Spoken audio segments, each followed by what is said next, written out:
வணக்கம் நண்பர்கள். இப்போ பார்க்குறது வந்து நம்ம ஏற்கனவே போட்டிருக்கோம் வெள்ளிக்காடை அறுத்து கொண்டு ரசமணி செய்முறை. இதை வந்து நம்ம பார்த்துட்டு வெளிநாட்டிலேருந்து நண்பர் ஒருத்தர் செய்து வாழ்த்து தெரிவித்து பதிவு போட்டிருக்காரு. அதை தான் இப்போ நம்ம பதிவு பண்ணியிருக்கோம். அதில் அவர் வந்து கரெக்டாக பண்ணி நம்ம அதே போட்ட அளவுக்கு அந்த ரசம் எத்தனை கிராம் பிடிச்சிருக்கு எல்லாமே A to Z நம்மளுக்கு வீடியோவாக கொடுத்துருக்காரு வாழ்த்து சொல்லி.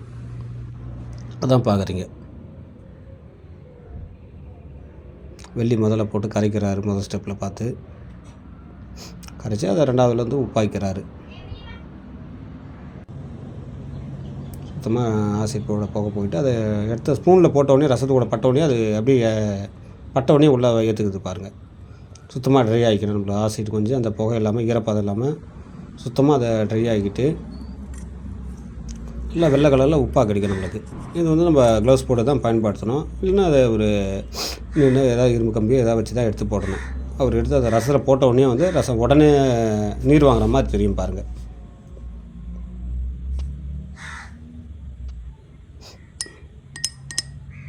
இப்போ ரசத்தை கூட சேர்க்க போகிறாரு. போட்ட உடனே உள்ளே ஈர்த்துக்குது பாருங்கள். கொஞ்சம் கூட அப்படியே வந்து எல்லாமே அது மாறிட்டே வருது பாருங்கள். போட்டு கலக்கின உடனே வந்து உள்ளே ஏற்றுக்கும். போட்டோடனே அதில் நீர் கசிது பாருங்கள். நீர் போலவே வெளியே வருது. ஒரு கட்டி அப்படியே உள்ளே இழுத்துக்குது பாருங்கள்.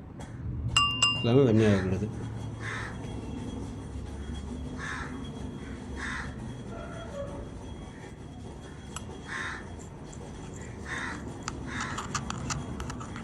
எல்லாமே உள்ளே போயிடுச்சு. அதை நம்ம வாஷ் பண்ணி பெஞ்சு உருட்டி தண்ணிக்குள்ளே போட்டு வச்சுருக்காரு.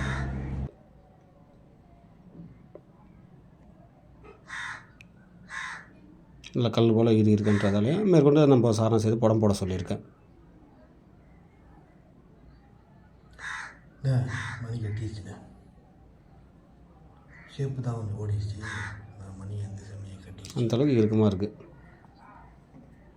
எனக்கு வீக்னஸ் பண்ணுறது நீங்கள் ஒரு ஆள் தான், உங்களுக்கு தான் தெரியும். முதல் பழப்பழம் இருந்துச்சுல, இப்போ பழப்பழப்பு போயிடுச்சு. இப்போ நான் இதில் ஒரு இது போல் வந்து நம்ம பல வீடியோ அனுபவபூர்வமாக நிறைய பேர் செய்திருக்காங்க. ஒன்று ஒன்றா நம்ம ஒன்று பதிவு செய்வோம். மணி ஃபுல் ஆசிரியர். நன்றி, வணக்கம். சென்னையிலேருந்து பாஸ்கரன்.